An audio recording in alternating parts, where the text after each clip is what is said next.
Hello student, स्वागत है आपका स्टेप बाय मैथ पर। मैं हूं रावतार। बच्चों, आज की क्लास बहुत ही महत्वपूर्ण है क्योंकि आज हम प्रश्नावली 1.2 के प्रश्न क्रमांक 1 और इसके बाद प्रश्न क्रमांक 2 को हल करना सीखेंगे। बोर्ड परीक्षा में यह सवाल हर साल पक्का पूछा जाता है और अक्सर बच्चे यहाँ गलती कर बैठते हैं। आज मैं आपको कॉपी में लिखने का वो सबसे आसान स्टेप बाय स्टेप तरीका बताऊंगा जिससे आपको पूरे नंबर मिलेंगे। तो चलिए बिना देरी किए शुरू करते हैं आज की जरूरी क्लास। तो बच्चों देखते हैं प्रश्न क्रमांक 1 को। प्रश्न क्रमांक 1 में कहा गया है कि सिद्ध कीजिए कि √5 एक अपरिमेय संख्या है। यानी हमें √5 को अपरिमेय संख्या सिद्ध करके बताना है। हमें पता है कि जो हमारे पास √5 एक संख्या दी गई है ये अपरिमेय संख्या है, क्योंकि कोई भी संख्या दी गई है यदि वह रूट के अंदर है और वो किसी का वर्ग नहीं है तो वो अपरिमेय संख्या होती है। तो यहाँ पर ये जो संख्या 5 दी गई है 5 किसी का भी वर्ग नहीं होता है, तो ये अपरिमेय संख्या है। अपरिमेय संख्या को यदि हमें अपरिमेय सिद्ध करना है तो उसका विपरीत मान करके चलते हैं। तो हम मान लेंगे, माना कि √5 एक परिमेय संख्या है। हमने मान लिया कि हमारे पास ये जो संख्या √5 दी गई है ये क्या है, एक परिमेय संख्या है।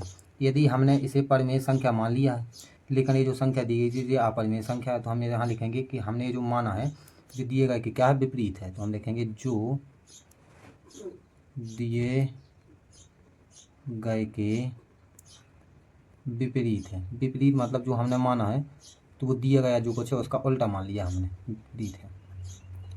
अब यदि हमने √5 को परिमेय संख्या माना है तो परिमेय संख्या ऐसी संख्याएं कहलाती हैं जिन्हें बटे में लिख सकते हैं।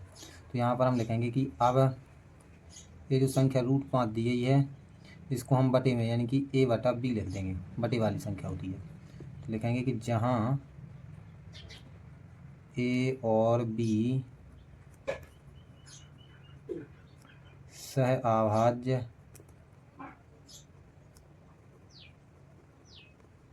पूर्णांक है तथा ये जो नीचे वाली संख्या b दी गई है इसका जो मान होता है वो 0 के बराबर नहीं होता है।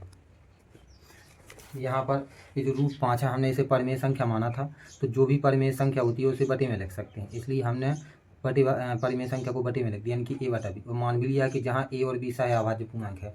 सहअभाज्य पूर्णांक का मतलब है कि यदि a और b हम दोनों के गुणनखंड करेंगे तो दोनों के गुणनखंडों में जो एक सा है वो केवल एक आएगा। यहाँ पर a और b क्या है, सहअभाज्य पूर्णांक है। सहअभाज्य पूर्णांक का मतलब होता है कि a और b यदि हम दोनों के गुणनखंड करेंगे तो दोनों के गुणनखंड में एक सा एक आएगा।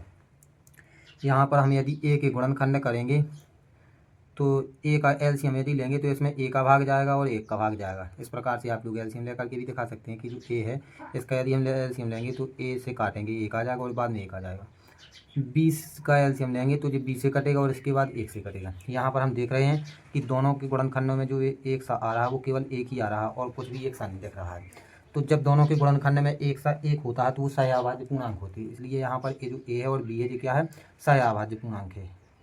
इसके बाद आप लोग इसे आगे हल करेंगे तो यहाँ पर हम देख रहे हैं कि ये जो b संख्या दी गई है यहाँ बटे में इस तरफ जाके गुणा में पहुँचेगी, तो ये इस प्रकार से हो जाएगी √5b बराबर में a।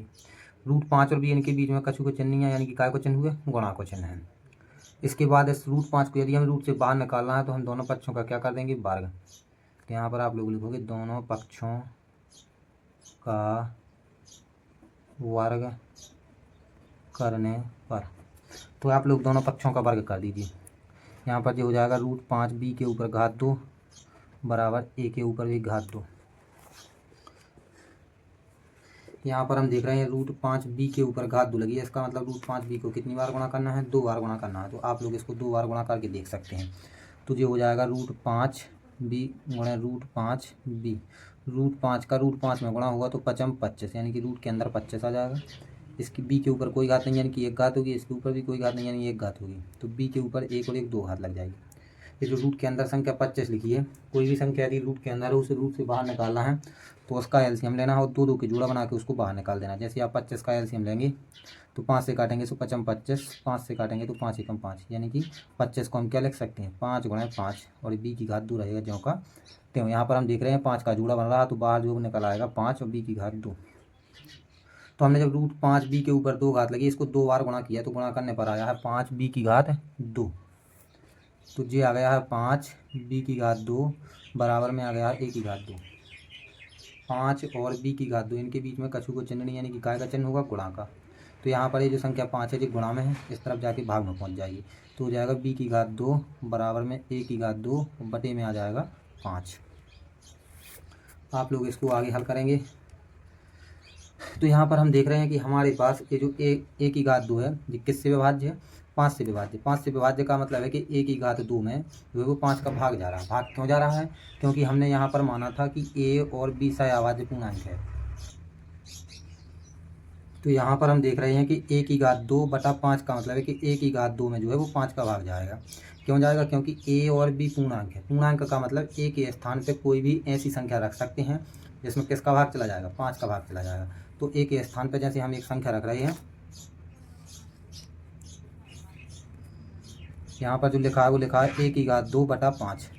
यहाँ पर a के स्थान पे आप संख्या जैसे अपने मन से रख सकते हैं, जिसमें 5 का भाग चला जाए 10, तो 10 के ऊपर 2 घात बटे में 5। यानी कि हम यहाँ पर देख रहे हैं कि जो 5 का भाग है ना वो 10 के ऊपर 2 घात में जाएगा। 10 के ऊपर 2 घात का मतलब 10 को 2 बार गुणा कर लेना, यानी 10 से गुणा 10 यानी कि 100 में, 100 में जो है वो 5 का भाग जाएगा। तो यहाँ पर हम यदि 10 के ऊपर से 2 घात हटा देंगे तो 10 बचेगा, यानी कि 5 का भाग 10 में भी जाएगा। तो यहाँ पर आप लोगों को लिखना है, चूँकि ए स्क्वायर 5 से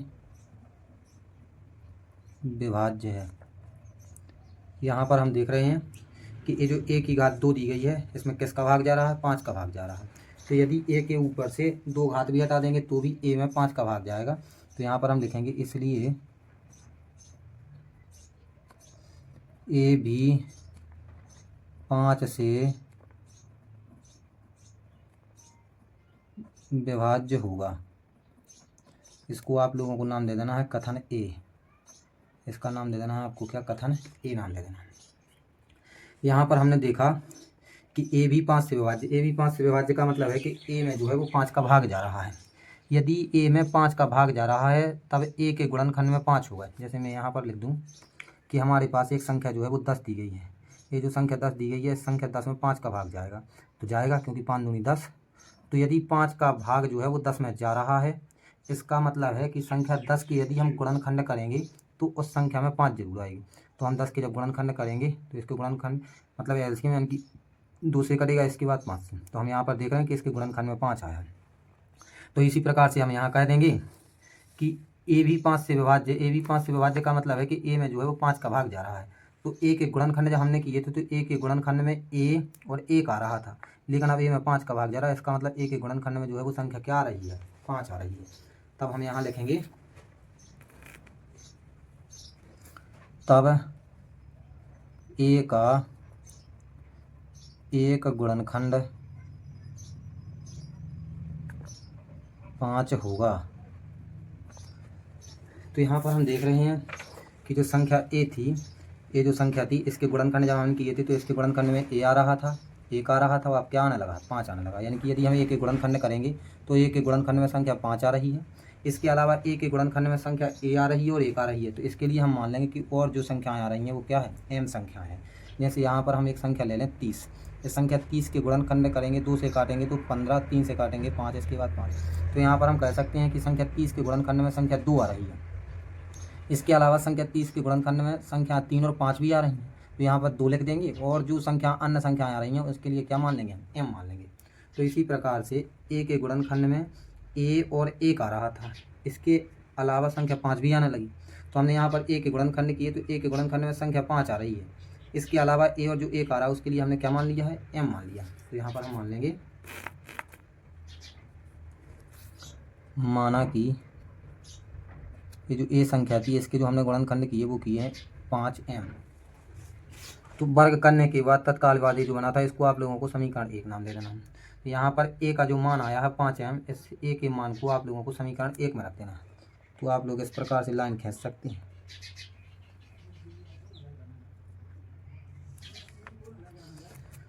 तो यहाँ पर आप लोग लिख सकते हैं कि a का मान समीकरण 1 में रखने पर। तो आप लोग देख सकते हैं समीकरण 1 दे दिया गया, इसको लिख लेंगे 5b² बराबर a²। तो 5b² रहेगा ज्यों का त्यों। यहाँ पर a के स्थान पे जो है हम लिख देंगे क्या, 5m। तो यहाँ पर लिख देंगे 5m, इसके ऊपर 2 घात लगी है तो यहाँ पर भी इसके ऊपर 2 घात लगा देंगे। 5b² बराबर 5m के ऊपर 2 घात लगी है, इसका मतलब है कि 5m को क्या बार गुणा करना है, 2 बार गुणा करना है। तो आप लोग कर सकते हैं 5m गुणा 5m, 5 का 5 में गुणा होगा तो 5m 25, m के ऊपर 1 घात है, यहाँ पर भी m के ऊपर 1 घात है तो m के ऊपर कितनी घात लग जाएगी, 2 घात लग जाएगी। तो जी हो गया 25m²। तो आप लोग इसको लिख सकते हैं 25m²। यहाँ पर 5 और b², इनके बीच में कछु को चिन्ह नहीं है, इनकी काय को चिन्ह हुए, गुणा को चिन्ह। तो ये जो 5 है यहाँ पर गुणा में है तो इस तरफ भाग में पहुँच जाएगा। तो जो हो जाएगा b² बराबर 25m² और बटे में आ जाएगा 5, तो 5m 25। तो यहाँ पर जो हो गया b² बराबर 5m²। यहाँ पर 5 और m², इनके बीच में कछु को चिन्ह नहीं है, यानी कि काय को चिन्ह हुए, गुणा को चिन्ह। तो 5 है यहाँ पर गुणा में, इस तरफ आ जाएगा भाग में। तो ये बन जाएगा b² बराबर बटे में आ जाएगा यहाँ पर 5 और बराबर में बचेगा m²। यहाँ पर भी हम देख रहे हैं कि ये जो संख्या b² है, इस संख्या b² में किसका भाग जाएगा, 5 का भाग जाएगा। यानी कि कोई भी संख्या दी गई है, यदि उसका वर्ग करें और उसके वर्ग में यदि 5 का भाग जाएगा तो इसका मतलब है इस संख्या का यदि हम वर्ग हटा देंगे तो इसमें भी क्या है, 5 का भाग चला जाएगा। तो आपको यहाँ भी भाषा लिखनी पड़ेगी, चूँकि जो b² है, इसी प्रकार से आप यहाँ लाइन खींच सकते हैं, क्योंकि ये जो b² है वो क्या है, 5 से विभाज्य है। तो हम यहाँ पर लिखेंगे फिर इसके बाद, इसलिए a भी 5 से विभाज्य होगा। इसको नाम दे देना है आपको कथन b। इसका क्या नाम दे देना है आपको, कथन b। तो यहाँ पर हम कथन a और कथन b से क्या देख रहे हैं कि कथन a में कहा गया था कि a भी 5 से विभाज्य, यानी कि a में जो है वो किसका भाग जा रहा है, 5 का भाग जा रहा है। यहाँ पर कथन b में भी हम बोल रहे हैं कि a भी 5 से विभाज्य, यानी कि a में सॉरी यहाँ पर गलती हो गई, यहाँ पर b लिखना था, b भी 5 से विभाज्य, यानी कि b में भी 5 का भाग जा रहा है। तो b में पहले गुणनखंड किए थे तो b में b का और 1 का भाग जा रहा था, लेकिन इसके अलावा b में किसका भाग जा रहा है, 5 का भाग जा रहा है। मतलब हम कह सकते हैं कि a और b इन दोनों का जो उभयनिष्ठ गुणनखंड पहले था वो 1 था, लेकिन जो अब उभयनिष्ठ गुणनखंड हो गया वो क्या हो गया, 5 हो गया है। यहाँ पर हम देख रहे हैं कि a और b दोनों के गुणनखंड में जो है वो अब 1 सा क्या आने लगा है, 5 आने लगा है। इसका मतलब है a और b का उभयनिष्ठ गुणनखंड पहले 1 था, लेकिन अब दोनों का उभयनिष्ठ गुणनखंड क्या हो गया, 5 हो गया है। तो यदि दोनों का उभयनिष्ठ गुणनखंड 5 हो गया है तो a और b अब सहअभाज्य पूर्णांक नहीं होंगे, क्योंकि सहअभाज्य पूर्णांक ऐसे पूर्णांक कहलाते हैं जिनमें केवल 1 सा 1 हो। लेकिन यहाँ पर दोनों के गुणनखंड में 1 सा 1 तो है, लेकिन इसके अलावा 1 सा और क्या आ गया है, 5 आ गया है। तो इसका मतलब यहाँ पर हमने शुरू में ये जो a और b है इसको सहअभाज्य पूर्णांक माना था, तो अब a और b सहअभाज्य पूर्णांक नहीं होंगे। तो हम यहाँ पर लिखेंगे लास्ट में, यहाँ पर आपको लिखना है कथन a व कथन b से। कथन a व कथन b, कथन a दिया गया है ये वाला और कथन b दिया गया है ये वाला। इन दोनों में कहा गया है कि जो a है उसमें 5 का भाग जाने लगा है, a और b में 5 का भाग जाने लगा। तो यहाँ पर हम लिखेंगे कि a और b का उभयनिष्ठ गुणनखंड 5 है। यहाँ पर आप लोगों को 5 बना लेना है। उभयनिष्ठ गुणनखंड क्या है, 5 है। यदि a और b का उभयनिष्ठ गुणनखंड 5 है, यानी कि दोनों के गुणनखंडों में जो है वो 1 सा 1 आने लगा है, 5 आने लगा है। यदि दोनों के गुणनखंडों में 1 सा 5 आने लगा है तो इसका मतलब है कि a और b जो है वो सहअभाज्य पूर्णांक नहीं है। यदि यहाँ पर a और b सहअभाज्य पूर्णांक नहीं है तो इसके बराबर में ये जो संख्या दी गई है हमने इसे परिमेय संख्या माना था, तो अब इसको हम परिमेय संख्या नहीं कहेंगे, क्योंकि अगर ये सहअभाज्य पूर्णांक नहीं है तो इसको भी परिमेय संख्या नहीं कहना पड़ेगा। तो अगर ये परिमेय संख्या नहीं है तो इसको क्या कहेंगे फिर, अपरिमेय संख्या। तो आप लोगों को नीचे लिखना है a और b का उभयनिष्ठ गुणनखंड 5 है। यहाँ पर दिस इम्प्लाइज का चिन्ह लगा के लिखेंगे कि a और b सहअभाज्य पूर्णांक नहीं है। यदि a और b सहअभाज्य पूर्णांक नहीं है तो a और b के बराबर में ये जो संख्या दी गई थी √5, इसे हमने परिमेय संख्या माना था, तो इसे अब परिमेय संख्या नहीं कहेंगे। तो यहाँ पर लिखेंगे कि √5 एक परिमेय संख्या नहीं है। यहाँ पर यदि ये जो √5 है ये परिमेय संख्या नहीं है तो ये कैसी संख्या होगी? अपरिमेय संख्या। तो आप लोगों को लिख देना अतः √5 एक अपरिमेय संख्या है। तो इस प्रकार से हमने √5 को एक अपरिमेय संख्या सिद्ध कर दिया है। आप लोग सवाल का स्क्रीनशॉट भी ले सकते हैं। सबसे पहले आप लोगों को यहाँ से इस प्रकार से इसको नोट डाउन करना है। इस प्रकार से यहाँ तक इतना नोट डाउन करने के बाद, यहाँ तक नोट डाउन करने के बाद आप लोग यहाँ से इस प्रकार से इसको भी नोट डाउन कर सकते हैं, यहाँ तक कथन बी तक। इसके बाद आप यहाँ कथन बी के बाद आप लोग इसको नोट डाउन भी कर सकते हैं अच्छी तरह से। इसके बाद हम देखते हैं सवाल नंबर 2 को। सवाल नंबर 2 में कहा गया सिद्ध कीजिए कि 3 + 2 √5 एक अपरिमेय संख्या, यानी हमें इसे अपरिमेय संख्या सिद्ध करके दिखाना है। तो आप लोग यहाँ पर देख सकते हैं कि हमारे पास जो संख्या दी गई है वो दी गई है 3 + 2 √5। तो यहाँ पर ये जो संख्या 3 दी गई है, संख्या 3 के बटे में कोई भी संख्या नहीं है तो क्या होगा? 1, यानी कि ये तो परिमेय संख्या है। यहाँ पर 2 और √5 इनके बीच में कछु को चिन्ह काय को चिन्ह हुआ? गुणा को। तो ये है अपरिमेय संख्या। तो एक परिमेय संख्या में हम एक अपरिमेय संख्या को जोड़ रहे हैं, तो ये जो पूरी संख्या होगी ये एक अपरिमेय संख्या है। ये हमारे पास अपरिमेय संख्या दी गई है और इस संख्या को हमें अपरिमेय ही सिद्ध करना है। तो इसका हम उल्टा मान के चलेंगे। हम मान लेंगे माना कि 3 + 2 √5 एक परिमेय संख्या है जो दिए गए के विपरीत है। क्योंकि हमारे पास ये जो संख्या दी गई थी ये अपरिमेय संख्या दी गई थी, हमने इसे परिमेय संख्या मान लिया। अब यदि हमने इसे परिमेय संख्या मान लिया तो इसे बटे में लिख सकते। तो यहाँ पर आप लोगों को लिखना है कि अब 3 + 2 √5 जो संख्या दी गई है इसको हम बटे में लिख सकते हैं, यानी कि a/b। तो यहाँ पर ये जो a और b है इसके बारे में हम लिखेंगे कि a और b सहअभाज्य पूर्णांक है तथा ये जो नीचे वाली संख्या b दी गई है इसका जो मान है वो बराबर नहीं होगा किसके? 0 के।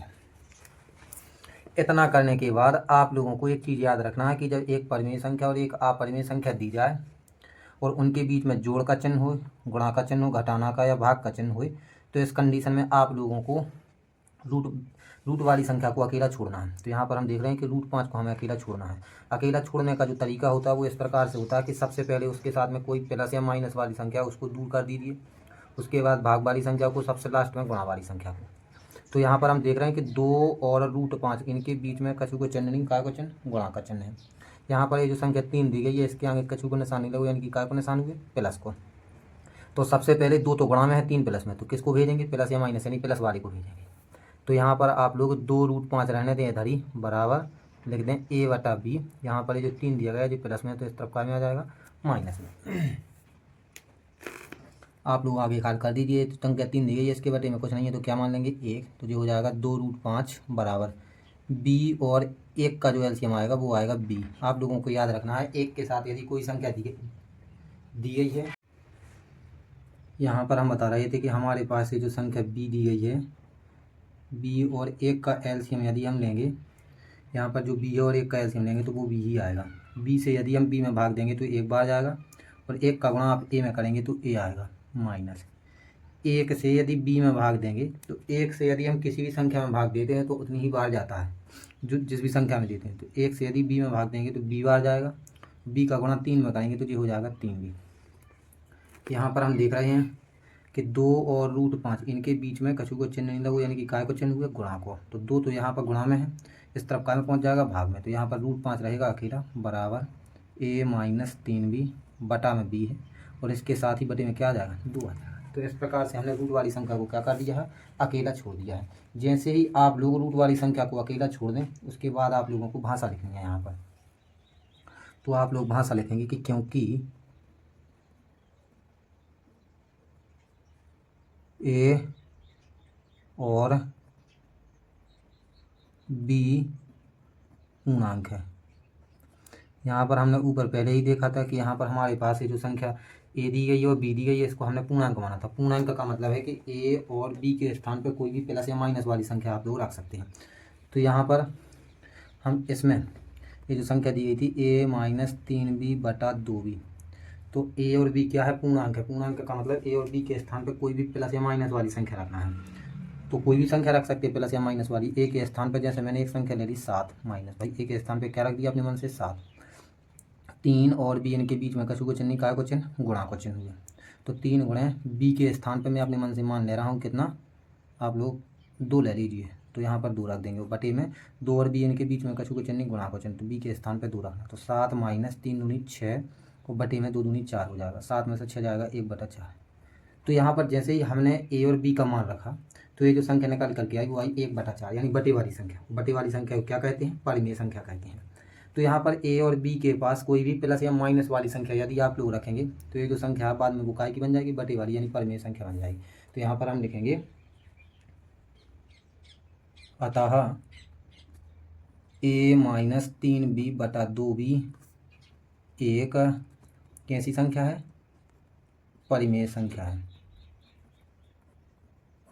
अब यदि हमने इसको परिमेय संख्या कहा है तो इसके बराबर में ये जो संख्या दी गई है इसको भी क्या कहना पड़ेगा, परिमेय संख्या कहना पड़ेगा, क्योंकि ये जो संख्या दी गई है ये बराबर में है। तो अगर ये परिमेय तो इसके बराबर वाली संख्या को भी क्या कहेंगे, हम परिमेय कहेंगे। इसलिए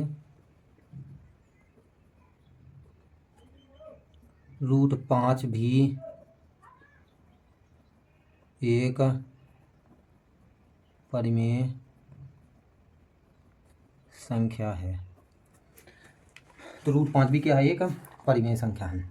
लेकिन यहाँ पर हम गलत कर रहे हैं, क्योंकि इसके हिसाब से इसको हमने परिमेय कहा था तो इसको भी परिमेय कहना पड़ेगा, लेकिन हम इसको परिमेय गलत कह रहे हैं, क्योंकि ये जो √5 दी गई ये क्या है, एक अपरिमेय संख्या है।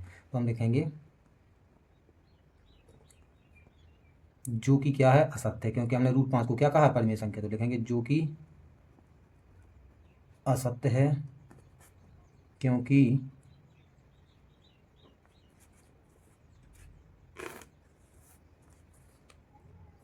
√5 एक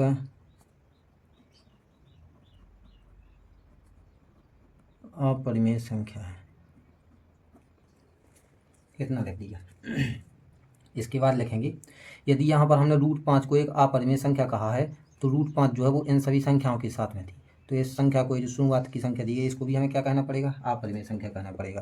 तो यहाँ पर लिखेंगे कि ये जो इस संख्या को हमने परिमेय संख्या कहा था तो हमने क्या कहा है, इसको गलत कहा है। तो यहाँ पर लिखेंगे हम कि अतः हमारी कल्पना गलत है, जिससे यह सिद्ध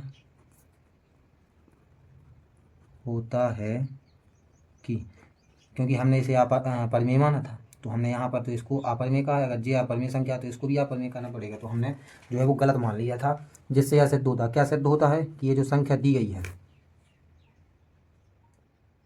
यहाँ पर ये जो संख्या दी गई है कि 3 + 2 √5 एक अपरिमेय संख्या है।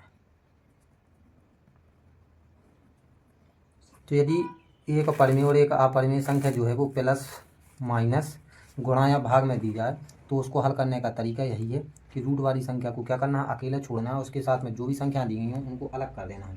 तो इस प्रकार से आप सवाल नंबर 2 का स्क्रीनशॉट ले सकते हैं। तो बच्चों, ये था √5 और 3 + 2 √5 को सिद्ध करने का सबसे आसान और सही तरीका। याद रखिएगा, बोर्ड एग्जाम में ये सवाल 3 नंबर में पक्का आता है, इसलिए इसकी प्रैक्टिस जरूर कर लीजिएगा। अगर आपको आज की क्लास पसंद आई हो तो वीडियो को लाइक करें और अपने दोस्तों के साथ शेयर करें। कल की क्लास में हम प्रश्न 3 के सभी भागों को हल करेंगे। चैनल को सब्सक्राइब करना ना भूलें। मिलते हैं कल शाम 7 बजे, तब तक के लिए धन्यवाद।